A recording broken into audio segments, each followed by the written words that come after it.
Hi friends, welcome to my YouTube channel. Friends, Pushpa blouse design ಅಂತ. But ನಾನು ಏನಾಗ್ತಾ ಇದ್ದೀನಿ ಅಂದರೆ, ಡೈಲಿ ನಾನು ಏನು ಕಟ್ಟಿಂಗ್ ಮಾಡ್ತೀನಿ ಅದರದ್ದೇ ವೀಡಿಯೋನ ಅಪ್ಲೋಡ್ ಮಾಡ್ತೀನಿ. ಕೆಲವೊಂದು ಸರಿ ಏನಾಗುತ್ತೆ ಅಂದರೆ, ಕಟ್ಟಿಂಗ್ ಮಾಡ್ತಾ ಮಾಡ್ತಾ ಏನಾದರೂ ಚೇಂಜಸ್ ಬಂದಾಗ, ಅಥವಾ ನನಗಿಂತ ಬೇರೆ ಟೈಲರು ಬೇರೆ ರೀತಿಯ ಕಟ್ಟಿಂಗ್ ಮಾಡಿದ್ರೆ ಆ ಥರದ್ದು ವೀಡಿಯೋಗಳನ್ನ ನಾನು ಹಾಕೋಕ್ಕೆ ಪ್ರಯತ್ನ ಮಾಡ್ತೀನಿ ಫ್ರೆಂಡ್ಸ್. ಯಾಕಂದರೆ ನಾವು ಕಲ್ತಿರೋದು ಬೇರೆ ಇರುತ್ತೆ, ಅವರು ಬೇರೆ ರೀತಿಯ ಕಟ್ಟಿಂಗ್ ಮಾಡಿರ್ತಾರೆ. ಸೊ ಅದು ಅವ್ರಿಗೆ ಅಡ್ಜಸ್ಟ್ ಆಗಿರುತ್ತೆ. ಆ ಥರದ್ದು ಮೆಜರ್ಮೆಂಟ್ ಬ್ಲೌಸ್ ಬಂದಾಗ ನಾವು ಅದನ್ನು ಕಲಿಯೋದ್ರಲ್ಲಿ ತುಂಬ ಇಂಪಾರ್ಟೆಂಟ್ ಆಗುತ್ತೆ ಅನ್ನೋದ್ರ ಮೇಲೆ ಈ ವಿಡಿಯೋನ ಹಾಕ್ತಾಯಿದ್ದೀನಿ. ಇದರಲ್ಲಿ ನನಗೆ ಮೇಜರ್ ಫ್ರಂಟು ತುಂಬ ಡಿಫ್ರೆಂಟಾಗಿ ಬಂದಿರೋದ್ರಿಂದ ನಾನು ಈ ಬ್ಲೌಸ್ನ ನಿಮಗೆ ತೋರಿಸ್ತಾ ಇದ್ದೀನಿ. ಫಸ್ಟಿಗೆ ನಾನು ಪ್ರತಿ ಬ್ಲೌಸಲ್ಲಿ ಮಾಡೋ ಥರ ನಾನು ಸ್ಲೀವ್ನ ಫಸ್ಟ್ ಕಟ್ಟಿಂಗ್ ಮಾಡಿ ಇಟ್ಕೊಂಡಿದ್ದೀನಿ. ಆಮೇಲೆ ಇದು ಲೈನಿಂಗ್ ನೋಡಿ, ಡಬಲ್ ಫೋಲ್ಡಿಂಗ್ನ ಈ ಥರ ಮಾಡಿಕೊಂಡು ನೀಟಾಗಿ ಐರನ್ ಮಾಡ್ಕೊಂಡು ಇಟ್ಕೊಂಡಿದ್ದೀನಿ. ಇದು ಫುಲ್ ವೇಸ್ಟ್ ಒಂದು 35 ಇದೆ. 35ನ 4 ಭಾಗ ಮಾಡ್ಕೊಂಡಾಗ ನನಗೆ 8.75 ಬರುತ್ತೆ. ಯಾಕಂದರೆ ವಿಡಿಯೋ ಲೆಂತ್ ಆಗುತ್ತೆ ಅನ್ನೋದಕ್ಕೋಸ್ಕರ ನಾನು ಈ ರೀತಿಯಾಗಿ ಮಾಡ್ಕೊಂಡಿದ್ದೀನಿ. ಇಲ್ಲಿ 2 ಇಂಚಸ್ ಎಕ್ಸ್ಟ್ರಾ ತೊಗೊಳ್ತೀನಿ. ಅಂದರೆ ಇಲ್ಲಿ 1.5 ಇಂಚಸ್ ತೊಗೊಳ್ತೀನಿ. ಅರ್ಧ ಇಂಚು ಡಾಟ್ಗೆ, ಅರ್ಧ ಇಂಚ್ ಸಾಕಾಗುತ್ತೆ ಎರಡು ಕಡೆ ನಮಗೆ. ಇಲ್ಲಿಂದ ನಮಗೆ ಏನು ಗೊತ್ತಾ, ಮೇಯ್ನು ಇಲ್ಲಿ ಡಾಟ್ ನೋಡ್ಕೊಳ್ಳಿ. ಎಲ್ಲರದ್ದು ಒಂದೇ ಸೇಮ್ ಮೆಜರ್ಮೆಂಟ್ ಇರುತ್ತೆ ಅಂತ ಹೇಳೋಕ್ಕಾಗಲ್ಲ, ಅಥವಾ ಹೆಚ್ಚು ಕಡಿಮೆನೂ ಇರುತ್ತೆ. ನೋಡಿ, ಈ ಬ್ಲೌಸ್ ಮೆಜರ್ಮೆಂಟಿಗೆ 4.25 ಇದೆ. ಅಂದರೆ ಇಲ್ಲಿ ನಮಗೆ ಒಬ್ಬೊಬ್ಬರು 4 ತೊಗೊಳ್ತಾರೆ, ಒಬ್ಬೊಬ್ಬರು 3.25 ತೊಗೊಳ್ತಾರೆ. ಆ ರೀತಿಯಾಗಿರುತ್ತೆ. ಇಲ್ಲಿ ನೀವು ಇದನ್ನು ಸೆಂಟ್ರಿಗೆ ಇಟ್ಕೊಂಡು ಈ ಕಡೆ ಅರ್ಧ ಇಂಚು, ಈ ಕಡೆ ಅರ್ಧ ಇಂಚನ್ನ ಈ ರೀತಿಯಾಗಿ ಮಾರ್ಕ್ ಮಾಡಿಕೊಂಡು ನೋಡಿ, ಕ್ರಾಸಾಗಿ ನೀವು ಈ ಥರ ಮಾರ್ಕ್ ಮಾಡ್ಕೊಳ್ಳಿ, ಆಯಿತಾ? ಓಕೆ, ನೆಕ್ಸ್ಟ್ ಇದು ಈ ಸ್ಟೆಪ್ ಆಯಿತು. ಇದರಲ್ಲಿ ನಾನು ನೋಡಿ ನಿಮಗೆ ಇನ್ನೊಂದು ಸ್ಟೆಪ್ನ ತೋರಿಸ್ಬೋದು. ಈ ಬ್ಯಾಕ್ ಸೈಡ್ ಏನಿರುತ್ತಲ್ಲ, ಎಲ್ಲರೂ ಇದೇ ರೀತಿಯಾಗಿ ಕಟ್ಟಿಂಗ್ ಮಾಡ್ಕೋತಾರೆ, ಇಲ್ಲಾಂದರೆ ಫುಲ್ ವೇಸ್ಟಲ್ಲಿ ತೊಗೊಳ್ತಾರೆ. ನೋಡಿ, ಈ ರೀತಿಯಾಗಿ ಫುಲ್ ರೆಡಿ ಇದೆ. ಇದು ಡಾಟ್ಗೆ, ಓಕೆನಾ? ನಾನು ಫಸ್ಟ್ ಹಾಕಿರೋದು ಕರೆಕ್ಟಾಗಿದೆ, ಇವಾಗ ಇದರಲ್ಲಿ ತೋರಿಸೋದು ಕರೆಕ್ಟಾಗಿದೆ. ಇದಾದಮೇಲೆ ನಮಗೆ ಇದು ಡೀಪು, ಇದನ್ನು ಸಮ ಮಾಡಿಕೊಂಡು ಇಲ್ಲಿಂದ ನಮಗೆ ಎಷ್ಟು ಡೀಪ್ ಬೇಕಾಗುತ್ತೆ ಅನ್ನೋದು ಸೆಕೆಂಡ್ ಸ್ಟೆಪ್ಪು. ಇವಾಗ ಡಾಟು ಒಂದು 3 ಸ್ಟೆಪ್ ಆಯಿತು. ಇವಾಗ ನಾಲ್ಕನೇದು ಬಂದು ಈ ಸೈಡ್ ಇರುತ್ತಲ್ಲ, ಈ ಸೈಡನ್ನೇ ಎರಡನ್ನೂ ಈಕ್ವಲಾಗಿ ಇಟ್ಕೋಬೇಕು. ಈಕ್ವಲಾಗಿ ಇಟ್ಕೊಂಡು ಈ ರೀತಿಯಾಗಿ ಇಲ್ಲೇನು ಮಾರ್ಕ್ ಮಾಡ್ಕೊಂಡಿರ್ತೀವಲ್ಲ, ಅಲ್ಲಿಂದ ನೀಟಾಗಿ ಜಾಸ್ತಿ ಎಳಿಲೂಬಾರ್ದು, ಜಾಸ್ತಿ ಇದನ್ನು ಮಾಡಬಾರ್ದು. ಈ ರೀತಿಯಾಗಿ ಒಂದು ಮಾರ್ಕಿಂಗ್ನ ಮಾಡ್ಕೊಂಡಿದ್ದೀನಿ. ಇದು ಒಂದು ಸ್ಟೆಪ್ ಆಯಿತು. ಈಗ ನೆಕ್ಸ್ಟ್ ಬಂದು ನಾವು ಈಗ ನೋಡಿ, ಈ ಕಡೆಯಿಂದ ಇಲ್ಲಿ ಸ್ವಲ್ಪ ಡೀಪು ಜಾಸ್ತಿ ಹೀಗೆ ಬರುತ್ತೆ. ಈ ಸೆಂಟ್ರ್ ಪಾಯಿಂಟಲ್ಲಿ ತೊಗೊಳ್ಳಿ. ಸೆಂಟ್ರ್ ಪಾಯಿಂಟಲ್ಲಿ ತೊಗೊಂಡು ನೀಟಾಗಿ ಎಳಿಬಾರ್ದು, ಯಾವುದೇ ಕಾರಣಕ್ಕೂ ಎಳಿಬಾರ್ದು. ನೋಡಿ, 14.25 ಇದೆ. ನಾನು ಅರ್ಧ ಇಂಚು ಎಕ್ಸ್ಟ್ರಾ ಸೇರಿಸಿ 14.75ಗೆ ಈ ರೀತಿಯಾಗಿ ಮಾರ್ಕ್ ಮಾಡ್ಕೊಳ್ತೀನಿ. ಇಲ್ಲಿ ಒಂದು ಮಾರ್ಕ್ ಮಾಡ್ಕೊಳ್ಳಿ. ನೀವು ಸ್ಕೇಲ್ನ ಈ ರೀತಿಯಾಗಿ ಹಿಂಗೆ ಮಾಡ್ಕೊಳ್ಳುವಾಗ ಹಿಂಗೆ ಹೆಚ್ಚು ಕಡಿಮೆ ಆಗಿಬಿಡುತ್ತೆ. ಅದಕ್ಕೋಸ್ಕರ ನೀವೇನು ಮಾಡಬೇಕು, ಇದೇ ಮಾರ್ಕನ್ನ ಇಲ್ಲಿ ಒಂದು ಸರಿ ಕೂಡ ಎರಡು ಕಡೆ ಈ ಥರ ಮಾರ್ಕ್ ಮಾಡ್ಕೊಳ್ಳೋದ್ರಿಂದ ನಮಗೆ ಸ್ಟ್ರೇಟ್ ಲೈನ್ ಅನ್ನೋದು ಸಿಗುತ್ತೆ. ಇಲ್ಲಿ ಪಾಯಿಂಟ್ ಅನ್ನೋದು ಹೆಚ್ಚು ಕಮ್ಮಿ ಆಗೋಲ್ಲ. ಇವಾಗ ಇಲ್ಲಿಂದ ಚೆಕ್ ಮಾಡ್ಕೊಳ್ಳಿ, 6 ಇಂಚಿದೆ. ಅಂದರೆ 6 ಇಂಚಿದೆ.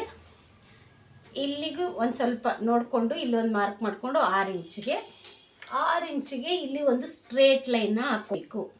ಇದು ಒಂದು ಸ್ಟೆಪ್ ಆದಮೇಲೆ ನೀವು ಬೇಕಂದರೆ ಇಲ್ಲೇನು 6 ತೊಗೊಂಡಿದ್ದೀರಲ್ಲ, ಆ 6ನ ಸುಮ್ಮನೆ ಒಂದು ಮಾರ್ಕ್ ಮಾಡ್ಕೊಂಡಿರಿ. ಓಕೆ, ಇದಾದಮೇಲೆ ಇಲ್ಲಿ ಒಂದು ಸ್ಟ್ರೇಟ್ ಲೈನ್ ಹಾಕ್ಕೊಳ್ತೀನಿ. ನಾನು ಇಲ್ಲೊಂದು ಸ್ಟ್ರೇಟ್ ಲೈನ್ ಹಾಕ್ಕೊಳ್ತೀನಿ. ಇವಾಗ ಚೆಸ್ಟ್ ಮೆಜರ್ಮೆಂಟ್ನ ನೋಡ್ಕೋಬೇಕು. ನೀವು ಯಾವ ಸೈಡ್ ಆದರೂ ನೋಡ್ಕೊಳ್ಳಿ, ತೊಂದರೆ ಇಲ್ಲ.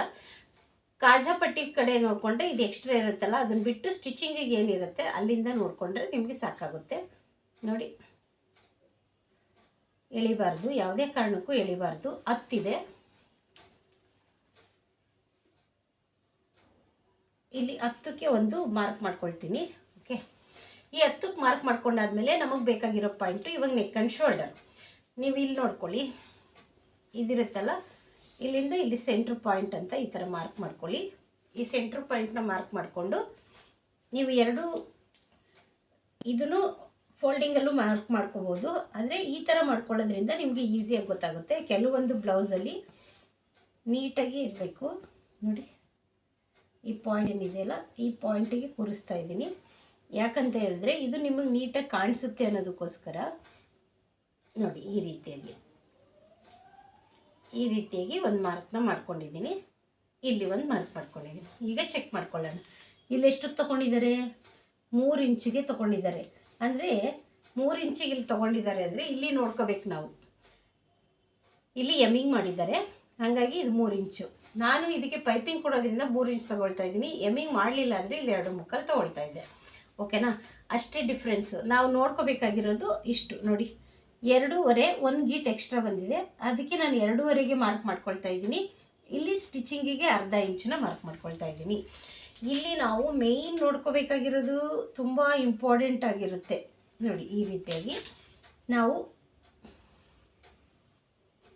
ಈ ರೀತಿಯಾಗಿ ನೋಡಿ, ಇಲ್ಲಿ ಅವರು ಈ ರೀತಿಯಾಗಿ ಎಕ್ಸ್ಟ್ರಾ ತೊಗೊಂಡಿದ್ದಾರೆ, ಹಂಗಾಗಿ ಅದು ಬ್ರಾಡ್ ಬಂದಿದೆ.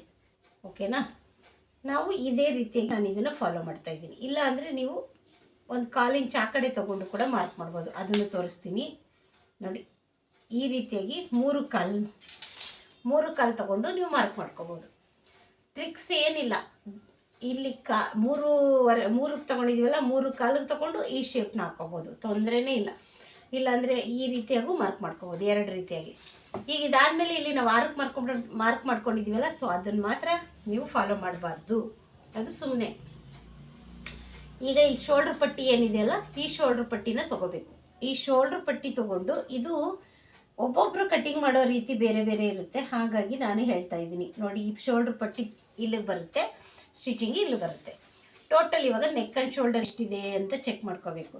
5.5 ಬರ್ತಾ ಇದೆ ಕರೆಕ್ಟಾಗಿ. ಇದು ನೆಕ್ ಆ್ಯಂಡ್ ಶೋಲ್ಡರ್ ಬಂದು 5.5 ಬರ್ತಾ ಇದೆ. ನಾನು 5.5ಗೆ ಒಂದು ಸ್ಟ್ರೇಟ್ ಲೈನ್ನ ಹಾಕ್ಕೊಂಡು ಮಾರ್ಕ್ ಮಾಡ್ಕೊಳ್ತಾ ಇದ್ದೀನಿ. ಆಮೇಲೆ ನಿಮ್ಗೆ ಇನ್ನೊಂದು ಹೇಳ್ತಿದ್ದೀನಿ ಅಂದರೆ, ಚೆಸ್ಟ್ ಮೆಜರ್ಮೆಂಟ್ ಬಂದು 8.5 ಇದ್ದರೆ ನೀವು ಇಲ್ಲಿ 2/4ನ ತಗೊಳ್ಳಿ. ಚೆಸ್ಟ್ ಮೆಜರ್ಮೆಂಟು 8.75 ದಾಟ್ತು ಅಂದರೆ, ಅಥವಾ 9 ಬರ್ತಾ ಇದೆ ಅಂದರೆ ನೀವು 2.5 ತೊಗೊಂಡ್ರೆ ಪೈಪಿಂಗ್ ಕೊಟ್ಟಾಗ ಸರಿ ಬರುತ್ತೆ. ಅದನ್ನು ನಾವು ಮೇಯ್ನು ನೋಡಿಕೊಂಡು ಮಾಡ್ಕೋಬೇಕಾಗುತ್ತೆ. ಎಲ್ಲ ಸತಿ ಫಾರ್ಮುಲಾ ಯೂಸ್ ಆಗಲ್ಲ, ಅದು ಮೇಯ್ನ್ ಇಂಪಾರ್ಟೆಂಟು ನೋಡಿ. ಇಲ್ಲಿ 1.5ಗೆ ನಾನು ಈಗ ಮಾರ್ಕ್ನ ಮಾಡ್ಕೊಳ್ತಾ ಇದ್ದೀನಿ.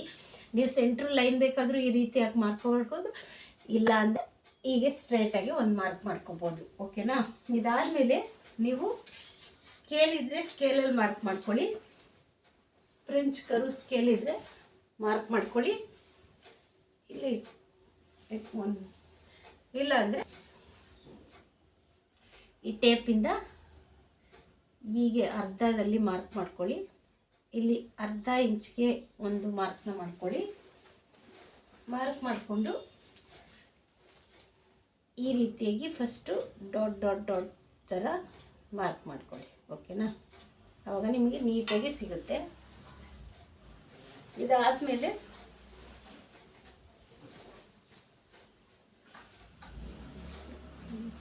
ಸ್ಕೇಲ್ ತಗೊಂಡಿದ್ದೆ, ಈ ಕಡೆ ಹೋಗಿದೆ, ಸಾರಿ.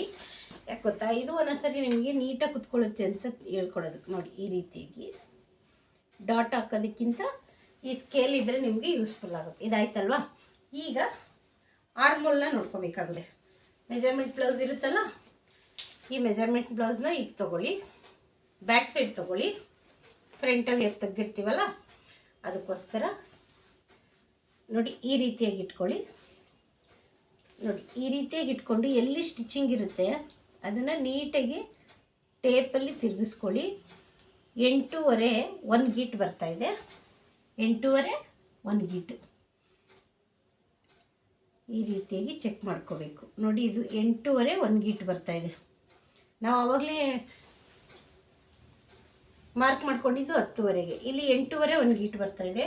ಈಗ ನಾನು ಕಟ್ಟಿಂಗ್ ಮಾಡ್ಕೊಂಡಿದ್ದೀನಲ್ಲ ಸ್ಲೀವು, ಇದರಲ್ಲಿ ಒಂದ್ಸರಿ ಚೆಕ್ ಮಾಡ್ಕೊಳ್ತೀನಿ.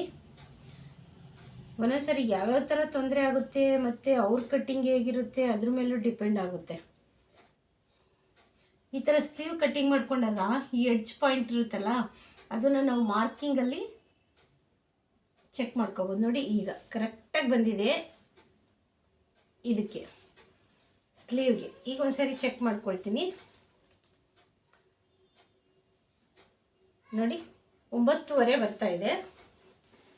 ಸ್ವಲ್ಪ ನಾವು ಚೆಕ್ ಮಾಡ್ಕೋಬೇಕು ಆರ್ಮೋಲ್ ಕರೆಕ್ಟಾಗಿದೆಯಾ ಇಲ್ವಾ ಅಂತ. ಫಸ್ಟಿಗೆ ನಾವು ಒಂದೊಂದ್ಸರಿ ಏನಾಗುತ್ತೆ ಅಂದರೆ ತುಂಬ ಸ್ಲೀವ್ಗೆ ತಕ್ಕಾಗಿ ನಾವು ನೋಡಿ ಕರೆಕ್ಟಾಗಿ ಬರ್ತಾ ಇದೆ. ಈಗ ನಾನೇನು ಮಾಡ್ತೀನಿ, ಈ ಕಾಜಾ ಪಟ್ಟಿ ಬಿಟ್ಟು ಈ ಉಕ್ಸ್ ಪಟ್ಟಿ ಕಡೆ ಚೆಸ್ಟ್ ಮೆಜರ್ಮೆಂಟ್ನ ನೋಡ್ಕೊಳ್ತೀನಿ. ಕರೆಕ್ಟಾಗಿ ನನಗೆ ಸಿಕ್ಬಿಡುತ್ತೆ. ಎಳೆಯಲ್ಲ. ಇಲ್ಲೇನಿದೆ ಸ್ವಲ್ಪ ಇದರಿಂದ ಕೆಳಗಡೆ ಬರ್ತೀನಿ, ಕೆಳಗಡೆ ಬಂದು ಚೆಕ್ ಮಾಡಿ ನೋಡ್ತೀನಿ 9:30 ಬರ್ತಾಯಿದೆ. ಹಂಗಾಗಿ ನಾವು ಒಂದೇ ಸರಿ ಯಾವುದೇ ಮಾರ್ಕಿಂಗ್ ಮಾಡುವಾಗಲೂ ಕನ್ಫ್ಯೂಸ್ ಆಗಬಾರ್ದು, ಓಕೆನಾ. ಇಲ್ಲಿಂದ ನೋಡಿ ಕ್ರಾಸಾಗಿ ನಾನು ಈ ರೀತಿಯಾಗಿ ಮಾರ್ಕಿಂಗ್ನ ಮಾಡ್ತಾಯಿದ್ದೀನಿ. ಓಕೆ, ನನಗೆ ಇನ್ನೂ ಒಂದ್ಸರಿ ಚೆಕ್ ಮಾಡೋದು ಅಂದರೆ ಈ ರೀತಿಯಾಗಿ ಚೆಕ್ ಮಾಡ್ಕೊಳ್ತೀನಿ. 3 ಥರ ಚೆಕ್ ಮಾಡ್ಕೊಳ್ತೀನಿ ನಾನು, ಕರೆಕ್ಟಾಗಿ ಇದೆಯಾ ಇಲ್ವಾ ಅಂತ. ಈಗ ಇದನ್ನು ಕಟಿಂಗ್ ಮಾಡ್ಕೊಳ್ಳೋಣ. ಇದು ಕರೆಕ್ಟಾಗಿ ಇಲ್ಲಿ ಡೀಪ್ ಜಾಸ್ತಿ ತೊಗೊಂಡಿದ್ದೀವಿ ಬ್ರಾಡು, ಹಂಗಾಗಿ ಇಲ್ಲಿ ಇಷ್ಟೇ ಇದ್ದರೂ ನಮಗೆ ಕರೆಕ್ಟಾಗಿ ಬರುತ್ತೆ. ಬ್ರಾಡ್ ಡೀಪ್ ಇಲ್ಲ ಅಂದಾಗ ಮಾತ್ರ ನಾವು ಸ್ವಲ್ಪ ಚೇಂಜ್ ಮಾಡ್ಕೋಬೇಕಾಗುತ್ತೆ, ಅದು ಮೇಯ್ನ್ ಇಂಪಾರ್ಟೆಂಟ್ ಆಗುತ್ತೆ. ಇವಾಗ ಇದನ್ನು ಕಟಿಂಗ್ ಮಾಡ್ಕೊಂಬಿಡೋಣ. ಕಟಿಂಗ್ ಮಾಡಿಕೊಂಡು ನಾನು ಫ್ರಂಟ್ನ ತೋರಿಸ್ತೀನಿ ನೋಡಿ. 5:30 ನೆಕ್ ಆ್ಯಂಡ್ ಶೋಲ್ಡರ್ ಇದ್ದಾಗ ನಮಗೆ ಆರ್ಮೋಲ್ ಡೌನಿಂಗ್ ಅನ್ನೋದು 6 ಬಂದಿರುತ್ತೆ, ಅಂದರೆ ಕೈ ಸೈಜ್ ಮೇಲೆ ನಮಗೆ ಚೇಂಜ್ ಬರುತ್ತೆ. ಇಲ್ಲಿ ನೀವು ಬೇಕಂದರೆ ಸ್ಟ್ರೇಟಾಗಿ ಮಾರ್ಕ್ ಮಾಡ್ಕೊಳ್ಳಿ, ತೊಂದರೆ ಇಲ್ಲ. 1/4 ಇಂಚ್ ಅಷ್ಟೇ ಬರುತ್ತೆ, ಏನು ಜಾಸ್ತಿ ಏನು ಬರೋಲ್ಲ. ಸ್ವಲ್ಪ ಕ್ರಾಸಾಗಿ ಕೂಡ ಹಾಕೋಬೋದು. ಇಲ್ಲಿ ಹಚ್ಚಾಕೊಂಡಿದ್ದೀನಿ. ನೆಕ್ಸ್ಟು ಸೇಮ್ ಇಲ್ಲಿ ನಿಮಗೆ ಡಿಫ್ರೆಂಟಾಗಿ ಏನು ತೋರಿಸ್ತಾ ಇಲ್ಲ, ನಾನು ಯಾವ ರೀತಿ ಕಟಿಂಗ್ ಮಾಡ್ತಾಯಿದ್ದೀನಿ ಅದನ್ನೇ ಇಟ್ಕೊಂಡು ತೋರಿಸ್ತಾ ಇದ್ದೀನಿ. ಈಗ ಇದನ್ನು ಇಟ್ಕೊಂಡಿದ್ದೀನಿ ನೋಡಿ. ಎರಡನ್ನೂ ಸಮವಾಗಿ ಇಟ್ಕೊಳ್ಳಿ. ಸಮವಾಗಿ ಇಟ್ಕೊಂಡಾದ್ಮೇಲೆ ಇಲ್ಲಿ ಬೆಲ್ಟ್ನ ಈ ರೀತಿ ಇರುತ್ತಲ್ಲ ಬ್ಲೌಸ್ ಮೆಜರ್ಮೆಂಟ್ ಬ್ಲೌಸು, ಅದರಲ್ಲಿ ಈ ರೀತಿಯಾಗಿ ಇಟ್ಕೊಂಡು ಸ್ಟ್ರೇಟಾಗಿ ಕಟಿಂಗ್ ಮಾಡ್ಕೊಂಡು ತಗೊಳ್ತಾ ಇದ್ದೀನಿ. ನೆಕ್ಸ್ಟ್ ಬಂದು ಇಲ್ಲಿ ಕರಾ ಪೀಸ್ ಇದೆ, ಈ ಕರಾ ಪೀಸ್ ಇದೆಯಲ್ಲ ಫಸ್ಟ್ ಅದನ್ನು ಕಟ್ ಮಾಡ್ಕೊಂಬಿಡೋಣ, ಆವಾಗ ನಿಮಗೆ ಕನ್ಫ್ಯೂಸ್ ಆಗೋಲ್ಲ. ಕೆಲವರು ಟೈಲರಿಂಗ್ ಗೊತ್ತಿದೆ ಅಂದರೆ ಇದ್ರ ಬಗ್ಗೆ ಏನು ಎಕ್ಸ್ಪ್ಲೇನ್ ಆ ಥರದ್ದೇನೋ ಅವಶ್ಯಕತೆ ಇರೋಲ್ಲ, ಯಾಕಂದರೆ ಸ್ವಲ್ಪ ನಿಮ್ಗೆ ಅಲ್ಲೇ ಐಡಿಯಾ ಇರುತ್ತಲ್ಲ, ನೀವು ಅದೆಲ್ಲ ಚೆಕ್ ಮಾಡಿಕೊಂಡೆ ಬ್ಲೌಸ್ನ ಕಟಿಂಗ್ ಮಾಡ್ಕೊಳ್ತೀರ. ಇದು ನಾನು ಮಾಡುವ ಮೆಥಡ್ನ ನಾನು ನಿಮಗೆ ತೋರಿಸ್ತಾ ಇದ್ದೀನಿ ಅಷ್ಟೇ. ಒಬ್ಬೊಬ್ಬರು ಮೆಥಡ್ ಒಂದೊಂದು ಥರ ಇರುತ್ತೆ, ಪ್ರತಿ ಮೆಥಡಲ್ಲೂ ಏನಾದರೂ ಕಲಿಬೋದು ಅನ್ನೋದಷ್ಟೇ. ನಾವು ಕೂಡ ಬೇರೆಯವ್ರನ್ನ ಫಾಲೋ ಮಾಡ್ತಾ ಇರ್ತೀವಿ. ನಾನು ತುಂಬ ಜನ ಟೈಲರ್ಸ್ದು ಫಾಲೋ ಮಾಡ್ತಾ ಇರ್ತೀನಿ. ಯಾಕಂತ ಹೇಳಿದ್ರೆ ಕೆಲವೊಂದು ಸರಿ ಏನಾಗುತ್ತೆ ಗೊತ್ತಾ, ನಮಗೂ ಕೆಲವು ಪಾಯಿಂಟ್ಸ್ಗಳು ಬೇಕಾಗಿರುತ್ತೆ, ಅದನ್ನು ನಾವು ನೋಡಿ ಕಲಿಬೋದು ಅನ್ನೋದಕ್ಕೋಸ್ಕರ. ಪ್ರತಿಯೊಬ್ಬರು ಅಷ್ಟೇ. ತುಂಬ ಜನ ಟೈಲರ್ಗಳನ್ನ ಫಾಲೋ ಮಾಡ್ತಾ ಇರ್ತಾರೆ, ಏನಾದರೂ ಗೊತ್ತಿಲ್ಲ ಅಂದರೆ ಕೇಳ್ತಾ ಇರ್ತಾರೆ, ಎಲ್ಲವೂ ಇರುತ್ತೆ. ಈ ರೀತಿಯಾಗಿ ಇಲ್ಲಿ ಸ್ವಲ್ಪ ಸ್ಟ್ರೇಟಾಗಿ ನಾನು 1/4 ಇಂಚು ಉಕ್ಸ್ಪಟ್ಟಿಗೆ ಮಾರ್ಕ್ನ ಮಾಡ್ಕೊಳ್ತಾ ಇದ್ದೀನಿ. ಇದು ಕಟಿಂಗ್ ಮಾಡ್ಕೊಳ್ಳುವಾಗ ಮಾರ್ಕಿಂಗ್ನ ಮಾಡ್ಕೊಳ್ಳೋಣ. ಇಲ್ಲಿ ಒಂದು ಮಾರ್ಕಿಂಗ್ ಮಾಡಿಕೊಂಡು ಇಲ್ಲಿ ಒಂದು ಮಾರ್ಕಿಂಗ್ ಮಾಡ್ಕೊಳ್ಳೋಣ. ನೆಕ್ಸ್ಟ್ ಬಂದು ನೋಡಿ, ಇಲ್ಲೂ ಕೂಡ ಒಂದು ಸ್ಟ್ರೇಟಾಗಿ ಮಾರ್ಕಿಂಗ್ ಮಾಡ್ಕೊಳ್ಳೋಣ, ಆಯಿತಾ. ಇದಾದಮೇಲೆ ನಮಗೇನು ಬೇಕಾಗಿರೋದು ಇದೇನಿರುತ್ತಲ್ಲ ಇದನ್ನು ಕಟಿಂಗ್ ಮಾಡ್ಕೊಬಿಡೋಣ. ಸೇಮ್ ಇದರಲ್ಲಿ ನಾವೇನು ಚೇಂಜಸ್ ಮಾಡ್ಕೋಬಾರ್ದು. ಈ ರೀತಿಯಾಗಿ ಕಟಿಂಗ್ ಮಾಡ್ಕೊಂಡಿದ್ದೀನಿ. ಸ್ಟ್ರೇಟಾಗಿ ಇದನ್ನು ತೆಗೆದ್ಬಿಡೋಣ, ಆಯಿತಾ. ಇದಾದಮೇಲೆ ನಿಮಗೆ ಕರೆಕ್ಟಾಗಿ ನಿಮಗೆ ಪಾಯಿಂಟ್ ಗೊತ್ತಾಗ್ತಾ ಇಲ್ಲ ಅಂದರೆ ನೋಡಿ, ಇಲ್ಲಿಂದ ಜಸ್ಟ್ ಇಲ್ಲೊಂದು ಮಾರ್ಕಿಂಗ್ ಥರ ಮಾಡ್ಕೊಳ್ಳಿ, ಆಯಿತಾ. ಅದರಲ್ಲೇನು ಸ್ವಲ್ಪ ಮಾರ್ಕಿಂಗು, ಜಾಸ್ತಿ ಏನಿಲ್ಲ, ಸ್ಟ್ರೇಟ್ ಲೈನ್ಗೋಸ್ಕರ. ಅದಿಲ್ಲಿ ಮಾರ್ಕಿಂಗ್ ಥರ ಬಿದ್ದಿರುತ್ತೆ ಮೆತ್ತಗೆ, ಅದು ಮಾರ್ಕರ್ ಮಾಡೋದೇ ಇದೆ, ಅದರಲ್ಲಿ ಬೇಕಾದ್ರೂ ನೀವು ಮಾರ್ಕ್ ಮಾಡ್ಕೋಬೋದು. ನೋಡಿ ಇದಾಯ್ತಲ್ಲ. ಇದಾದಮೇಲೆ 1/2 ಇಂಚಿಗೆ ಈ ರೀತಿಯಾಗಿ ಫ್ರಂಟ್ ಶೇಪ್ನ ಮಾರ್ಕ್ ಮಾಡ್ಕೊಳ್ಳಿ. ಇವಾಗ ಫ್ರಂಟ್ ಮಾರ್ಕಿಂಗು ಇಲ್ಲಿ ನಾವೇನು ತೊಗೊಂಡಿದ್ದೀವಿ, 2.5 ತೊಗೊಂಡಿದ್ದೀವಲ್ಲ, ಇಲ್ಲೂ ಕೂಡ 2.5ಗೆ ಒಂದು ಮಾರ್ಕ್ ಮಾಡ್ಕೋಬೇಕು. ಕೆಲವೊಂದು ಪಾಯಿಂಟ್ಸ್ಗಳನ್ನ ನಾನು ತೋರಿಸ್ತಾ ಹೋಗ್ತಾ ಇದ್ದೀನಿ ನೋಡಿ. ಇಲ್ಲಿಂದ ಮತ್ತು ಇಲ್ಲಿ ಸ್ಟಿಚಿಂಗಿಗೆ ಇಷ್ಟೆಲ್ಲ ಮಾರ್ಕ್ ಮಾಡ್ಕೊಂಡಾದಮೇಲೆ ಈಗ ನಮಗೆ ಮೆಜರ್ಮೆಂಟ್ ಬ್ಲೌಸಲ್ಲೇ ಎಲ್ಲ ಪಾಯಿಂಟ್ಸ್ಗಳು ಸಿಕ್ಬಿಡುತ್ತೆ ನೋಡಿ. ಫ್ರಂಟ್ ಶೇಪು ಈ ರೀತಿಯಾಗಿ ಇಟ್ಕೋಬೇಕು, ಸ್ಟಿಚಿಂಗು ಈ ರೀತಿಯಾಗಿ ಇಟ್ಕೊಂಡು ಇದನ್ನು ನೀಟಾಗಿ ಫ್ಲಾಟಾಗಿ ಈ ರೀತಿಯಾಗಿ ತಿರುಗಿಸ್ಕೊಳ್ಳಿ.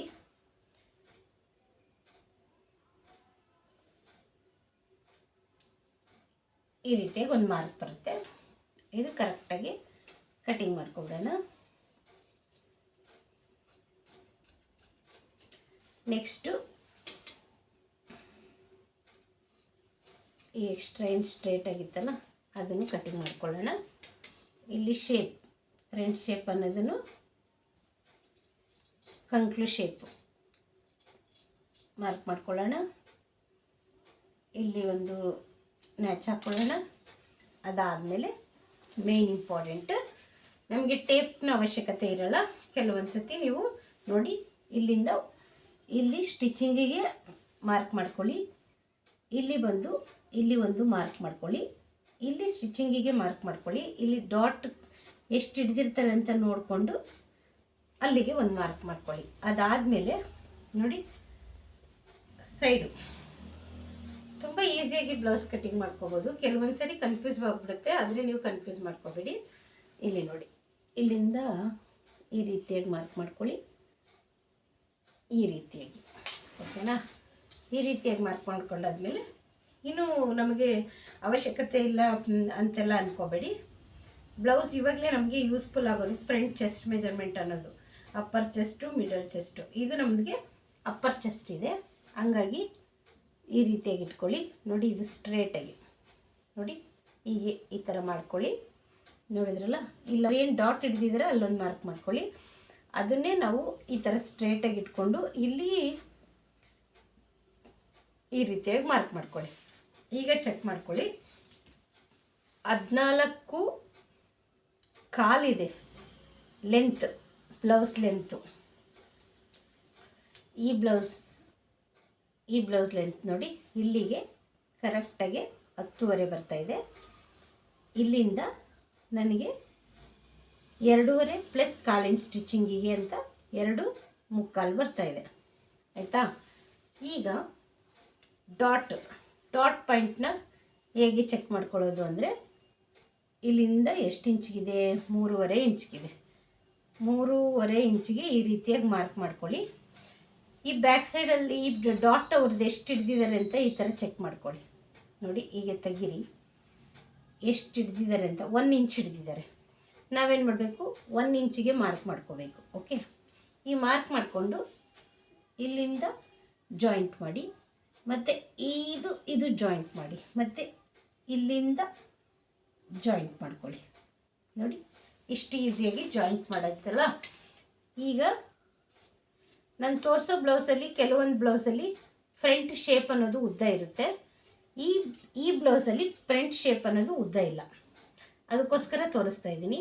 ಕೆಲವು ಬ್ಲೌಸಲ್ಲಿ ಬೇರೆ ಥರ ಇರುತ್ತೆ, ಕೆಲವು ಬ್ಲೌಸ್ ಅವ್ರಿಗೆ ಫ್ರಂಟು, ಮಿಡಲ್, ಸ್ವಲ್ಪ ಅಪ್ಪರ್ ಈ ಥರ ಚೇಂಜ್ ಆಗುತ್ತೆ. ನೋಡಿ ಈ ರೀತಿಯಾಗಿ ನೋಡಿ ಚೆಕ್ ಮಾಡ್ಕೊಳ್ಳಿ. ಕರೆಕ್ಟಾಗಿ ನಮಗೆ ಈ ಬ್ಲೌಸ್ ಮೆಜರ್ಮೆಂಟಲ್ಲಿ ನೋಡಿ ಎಷ್ಟು ಲೆಂತ್ ಇದೆ ಅಂತ ತೋರಿಸ್ತಾ ಇದ್ದೀನಿ. 1 ಇಂಚು ಇದು ಸ್ಟಿಚಿಂಗಿಗೆ ಹೋಗುತ್ತೆ, ಆಯಿತಾ? ಇದು ಸ್ಟಿಚಿಂಗಿಗೆ ಹೋಗುತ್ತೆ. ಇಲ್ಲಿ ಇಲ್ಲೂ 1/2 ಇಂಚ್ ಸ್ಟಿಚಿಂಗ್ ಹೋಗುತ್ತೆ. ಅದು ಸೇರಿಸಿದ್ರೆ ನಮಗೆ ಇನ್ನು 1/4 ಇಂಚ್ ಬರುತ್ತೆ. 1/4 ಇಂಚ್ ಬರುತ್ತೆ. ಕೆಲವರಿಗೆ ಕನ್ಫ್ಯೂಸ್ ಆಗ್ತಾ ಇರುತ್ತೆ ಬೆಲ್ಟು ಎಕ್ಸ್ಟ್ರಾ ಅಂತ. 1/4 ಇಂಚ್ ಬರುತ್ತೆ ನೋಡಿ. ಇಲ್ಲಿ 1/4 ಇಂಚು, ಇಲ್ಲಿ ಬಂದು 2/4 ಇಂಚು, ಅಂದರೆ 1 ಇಂಚ್ ಎಕ್ಸ್ಟ್ರಾ ಬರುತ್ತೆ. ಈ ಬ್ಲೌಸಲ್ಲಿ 1 ಇಂಚ್ ಅಷ್ಟೇ ಎಕ್ಸ್ಟ್ರಾ ಬರುತ್ತೆ, ಕೆಲವರಿಗೆ 2 ಇಂಚ್ ಎಕ್ಸ್ಟ್ರಾ ಬರುತ್ತೆ, ಆಯಿತಾ? ಇದೆ ಡಿಫ್ರೆನ್ಸ್. ನಾನು ಒಂದೊಂದು ಬ್ಲೌಸಲ್ಲಿ ನೋಡ್ತಾ ಇರುವಂಥ ಡಿಫ್ರೆನ್ಸ್ಗಳನ್ನ ತೋರಿಸ್ತಾ ಹೋಗ್ತೀನಿ ಮುಂದೆ. ತುಂಬ ವೀಡಿಯೋಗಳನ್ನ ನಾನು ಹಾಕಿದ್ದೀನಿ, ಆದರೆ ಪ್ರತಿ ವೀಡಿಯೋದ ಟೈಲರ್ಗಳು ಬೇರೆ ಇರ್ತಾರೆ, ಮತ್ತು ಸ್ಟಿಚಿಂಗ್ ಮೆಥಡ್ ಕೂಡ ಚೇಂಜ್ ಇರುತ್ತೆ. ನಾನು ಇಷ್ಟು ದಿನ ನನ್ನ ಮೆಥಡಲ್ಲಿ ತೋರಿಸ್ತಾ ಇದ್ದೆ. ಇವಾಗ ಏನು ಮಾಡ್ತಾ ಇದ್ದೀನಿ ಅಂದರೆ, ನನಗೆ ಬೇರೆ ಬೇರೆ ಟೈಲರ್ಸ್ದು ಬ್ಲೌಸ್ಗಳು ಬರ್ತಾ ಇರುತ್ತಲ್ಲ, ಅವ್ರ ವಿಧಾನದ ಸೇಮು ಫಾಲೋ ಮಾಡಿ ಅದು ಕಟ್ಟಿಂಗು ಸ್ಟಿಚಿಂಗು ಎಲ್ಲ ಮಾಡಿ, ಅವ್ರದ್ದು ಮೆಥಡು ಚೇಂಜ್ ಇರೋದು ನನಗೆ ಕಟ್ಟಿಂಗಿಗೆ ಅಡ್ಜಸ್ಟ್ ಆಗಿ ಕರೆಕ್ಟಾಗಿ ಕೂತಿದೆ ಅಂತ ಗೊತ್ತಾದ ಮೇಲೆ ನಾನು ಅವ್ರದ್ದು ಕೂಡ ನಾನು ನಿಮಗೆ ತೋರಿಸೋ ಪ್ರಯತ್ನವನ್ನು ಮಾಡ್ತಾಯಿದ್ದೀನಿ. ಯಾಕಂದರೆ ಒಂದೇ ರೀತಿಯಾಗಿ ಬ್ಲೌಸ್ ಕಟ್ಟಿಂಗ್ ಬರಲ್ಲ. 1000 ಜನ ಇದ್ದರೆ 1000 ಜನಕ್ಕೂ ಚೇಂಜಸ್ ಇದ್ದೇ ಇರುತ್ತೆ ಅನ್ನೋದಕ್ಕೋಸ್ಕರ ಈ ವಿಡಿಯೋನ ತೋರಿಸ್ತಾ ಇದ್ದೀನಿ. ನಾವು ತುಂಬ ವೀಡಿಯೋಸ್ಗಳನ್ನ ಹಾಕ್ಬೋದು, ಮೆಜರ್ಮೆಂಟು ಒಂದೇ ಥರ ಇರುತ್ತೆ ಅಂತ ಖಂಡಿತ ಇಲ್ಲ. ಖಂಡಿತ 38ಅಲ್ಲೇ ಬೇರೆ ಬೇರೆ ಥರದ್ದು ಇರುತ್ತೆ. ಇವಾಗ ಇದು ಚೆಸ್ಟ್ ಮೆಜರ್ಮೆಂಟ್ ಬಂದು 9.5 ಇದೆಯಲ್ಲ, ಫುಲ್ಲು ನಮಗೆ ನೋಡಿ 9.5 ಇದೆ. ಫುಲ್ ಮೆಜರ್ಮೆಂಟು 4 ಭಾಗ ಮಾಡಿಕೊಂಡ್ರೆ ಎಷ್ಟಾಗುತ್ತೆ? 9 19 38 ಆಗುತ್ತೆ. ಓಕೆ, 38 ಮೆಜರ್ಮೆಂಟ್ ಬ್ಲೌಸಲ್ಲಿ ನಮಗೆ ಈ ರೀತಿಯಾಗಿ ಬರುತ್ತೆ. ಇಲ್ಲಿ ಮಾರ್ಕಿಂಗ್ನ ಮಾಡಬೇಕು. ಇವಾಗ ಇಲ್ಲಿ ನೋಡಿ, ಇಲ್ಲಿ ಒಂದು ಸ್ಟ್ರೇಟ್ ಮಾರ್ಕ್ನ ಮಾಡ್ಕೊಳ್ತಾ ಇದ್ದೀನಿ ನಾನು. ಆಮೇಲೆ ಕ್ರಾಸ್ ಮಾರ್ಕ್ ಮಾಡ್ಕೊಳ್ತಾ ಇದ್ದೀನಿ. ಇಲ್ಲೂ ಕ್ರಾಸ್ ಮಾರ್ಕ್ ಮಾಡ್ಕೊಳ್ತಾ ಇದ್ದೀನಿ. ಇವಾಗ ನಮಗೆ ಗೊತ್ತಾಗ್ತಾ ಇಲ್ಲ, ಇಲ್ಲಿ ಮಾರ್ಕ್ ಮಾಡೋದು ಗೊತ್ತಾಗ್ತಾ ಇಲ್ಲ ಅಂತ ಹೇಳಿದಾಗ ನೀವೇನು ಮಾಡಬೇಕು ಅಂದರೆ, ನೋಡಿ ಅವ್ರು ಮೆಜರ್ಮೆಂಟ್ ಬ್ಲೌಸ್ ಕೊಟ್ಟಿರ್ತಾರಲ್ಲ, ಈ ಮೇಲೆ ಈ ಶೋಲ್ಡ್ರದ್ದು ಜಾಯಿಂಟ್ ಮಾಡಿರ್ತೀವಲ್ಲ, ಅಲ್ಲಿಂದ ಈ ಡಾಟ್ ಪಾಯಿಂಟಿಗೆ ಎಲ್ಲಿ ಇಡ್ತಿರ್ತಾರೆ ಅಲ್ಲಿಗೆ ಒಂದು ಪಾಯಿಂಟ್ ಹಾಕ್ಕೊಳ್ಳಿ, ಸೆಂಟ್ರಿಗೆ ಒಂದು ಪಾಯಿಂಟ್ ಹಾಕ್ಕೊಳ್ಳಿ, ಇಲ್ಲೊಂದು ಪಾಯಿಂಟ್ ಹಾಕ್ಕೊಳ್ಳಿ. ಯಾಕಂತ ಹೇಳಿದ್ರೆ ನಮಗೆ ಬೇಕಾಗಿರೋದು ಡಾಟು ಇಲ್ಲಿಗೆ, ನಾವು ಹಿಡಿದಾಗ ಈ ಥರ ಹಿಡ್ದಾಗ ಬರೋದು ಇಲ್ಲಿಗೆ. ಓಕೆನಾ? ಈ ರೀತಿಯಾಗಿ ಇದನ್ನು ನೀವು ಈ ರೀತಿ ಇದರಲ್ಲೇ ತೊಗೋಬೋದು. ನಾನು ಸ್ಟಿಚಿಂಗ್ ಮಾಡುವಾಗ ನನಗೆ ಐಡಿಯಾ ಸಿಕ್ಬಿಡುತ್ತೆ. ಹಾಗಾಗಿ ನೋಡಿ, ನಾನು ಮಾರ್ಕ್ ಮಾಡಿದ್ನಲ್ಲ, ಕರೆಕ್ಟಾಗಿ ಮಾರ್ಕ್ ಮಾಡಿದೆ. ನಾವು ನೋಡಿದಾಗ ಅದು ಗೊತ್ತಾಗುತ್ತೆ, ಇಷ್ಟೇ ಹಿಡಿಬೇಕು ಅಂತ. ನೋಡಿ ಈ ಮಾರ್ಕಿಂಗ್ ನಾವೇನು ಸ್ಟ್ರೇಟ್ ಮಾರ್ಕ್ ಮಾಡ್ಕೊಂಡ್ವಲ್ಲ, ಅಲ್ಲೇ ಈ ರೀತಿಯಾಗಿ ಒಂದು ಮಾರ್ಕು. ತುಂಬ ಈಸಿಯಾಗಿ ಫ್ರಂಟು ಇದೆಲ್ಲ ಅಂದರೆ ಎಕ್ಸ್ಪೀರಿಯೆನ್ಸ್ ಮೇಲೆ ಹೋಗುತ್ತೆ. ಮಾಡ್ತಾ ಮಾಡ್ತಾ ನಿಮಗೂ ಕನ್ಫ್ಯೂಸ್ ಆಗೋಲ್ಲ, ಬಂದುಬಿಡುತ್ತೆ. ಹಾಗಾಗಿ ಇದನ್ನು ನಾನು ನಿಮಗೆ ತೋರಿಸ್ತಾ ಇದ್ದೀನಿ. ಇದು 3 ಮುಕ್ಕಾಲಿದೆ, ಇದು 2.5 ಇದೆ. ಇಲ್ಲೇನು ಈ 1/4 ಇಂಚು ಸೇರಿಸಿದ್ರೆ ನಮಗೆ 2 ಮುಕ್ಕಾಲಿದೆ. ನಾನು ಹಿಡಿಯೋವಾಗ ಸ್ವಲ್ಪ ಒಳಗಾದಂಗೆ ಇಟ್ಕೊಳ್ತೀನಿ. ಯಾಕಂದರೆ 2 ಮುಕ್ಕಾಲು ಹಿಡ್ಕೊಂಡ್ರೆ ಸರಿ ಹೋಗೋಲ್ಲ. ಈ ಬ್ಲೌಸಲ್ಲಿ 2 ಮುಕ್ಕಾಲೇ ಹಿಡ್ಕೊಂಡಿದ್ದಾರೆ. ಈ ವಿಡಿಯೋ ಹೇಗೆ ಅನ್ನಿಸ್ತು ಅಂತ ಹೇಳಿ ಫ್ರೆಂಡ್ಸ್. ನನಗೆ ಈ ವಿಡಿಯೋದಲ್ಲಿ ಚೇಂಜಸ್ ಬಂದಿದೆ. ಇದು ನಾನು ಸ್ಟಿಚ್ ಮಾಡಿರೋ ಬ್ಲೌಸ್ ಅಲ್ಲದೆ ಇರೋದ್ರಿಂದ ನಾನು ಈ ವಿಡಿಯೋನ ತೋರಿಸ್ಬೇಕು ಅಂತ ಹೇಳ್ಬಿಟ್ಟು ನಾನು ಈ ವಿಡಿಯೋನ ತೋರಿಸಿದ್ದೀನಿ. ಪ್ರತಿ ವಿಡಿಯೋದಲ್ಲೂ ಚೇಂಜಸ್ ಇರುತ್ತೆ ಫ್ರೆಂಡ್ಸ್. ಪ್ರತಿ ಸೆಕೆಂಡ್ ಕೂಡ ನಾವು ಚೇಂಜಸ್ನ ನೋಡ್ತಾ ಹೋಗ್ತೀವಿ. ಓಕೆನಾ? ಇದನ್ನು ನಾನು ಎಸ್ ಟೈಪಲ್ಲಿ ಹಾಕ್ಕೊಳ್ತೀನಿ. ಹೀಗೆ ಬಂದು ಈಗ ಹೋದರೆ ನನಗದು ಫ್ರೆಂಡ್ ಶೇಪ್ ಅನ್ನೋದು ಬರುತ್ತೆ. ಈ ವಿಡಿಯೋ ಇಷ್ಟ ಆಗುತ್ತೆ ಅಂತ ಅಂದ್ಕೊಳ್ತೀನಿ. ಪೂರ್ತಿ ವಿಡಿಯೋ ನೋಡಿ, ಪ್ಲೀಸ್ ಸಪೋರ್ಟ್ ಮಾಡಿ. ಪೂರ್ತಿ ವಿಡಿಯೋ ನೋಡಿದ್ರೆ ಅದು ಇನ್ನೂ ಸ್ವಲ್ಪ 4 ಜನ ಎಕ್ಸ್ಟ್ರಾ ಅವ್ರಿಗೆ ರೆಕಮೆಂಡೇಷನ್ ಮಾಡುತ್ತೆ ಇದು ವಿಡಿಯೋನ. ಸ್ಕಿಪ್ ಮಾಡ್ದಿರ ನೋಡಿದ್ರೆ ಒಂದಷ್ಟು ಜನ ರೆಕಮೆಂಡೇಷನ್ ಹೋಗಿ ವಿಡಿಯೋನ ನೋಡೋಕ್ಕಾಗುತ್ತೆ. ಬ್ಲೌಸ್ ಫ್ಯೂಚರಲ್ಲೂ ಅದೇ ರೀತಿಯಾಗಿ ಬರುತ್ತೆ. ಯಾಕಂದರೆ ಅವರು ನೋಡ್ತಾ ಯಾರೆಷ್ಟು ಟೈಮಿಂಗ್ಸ್ ನೋಡ್ತಾರೆ ಅದ್ರ ಮೇಲೆ ನಮಗೆ ರೆಕಮೆಂಡೇಷನ್ ಮಾಡ್ತಾರೆ. ಅದಕ್ಕೆ ಪೂರ್ತಿ ನೋಡಿ ಫ್ರೆಂಡ್ಸ್. Thank you.